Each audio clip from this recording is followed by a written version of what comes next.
Okay, Module 6, offtake agreements. We only have a single revenue stream, of course, in our project. And so we need to have a look at where that revenue comes from. Now, the first type of offtake agreement that we may have is a concession agreement. These are usually fairly straightforward. When you're dealing with a government agency on infrastructure, it is usually type 1 project finance, cost plus project finance. So from a commercial analysis point of view, it's fairly straightforward and simple. Once we know what our financial costs are and our operational costs, it's cost passed through.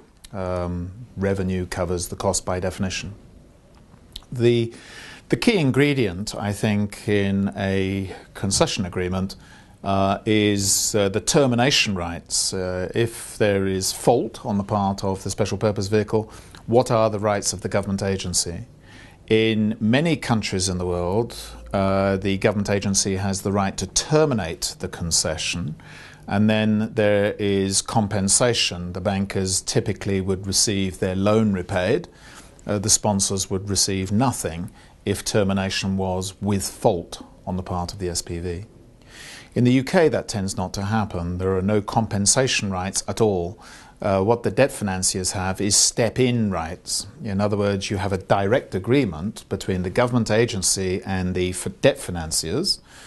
And under the direct agreement, the government agency tells or warns the financiers that in 30 days' time, they will be exercising termination rights, therefore giving the debt financiers the right to step in and take over the concession, which means in reality they will change the sponsors and try and salvage the concession. The argument being that then the bankers can't simply walk away with their loan repaid. They have to take greater care in their due diligence that they only finance projects that are likely to be capable of being performed, and also that they will then assist in resolving projects that get into difficulties.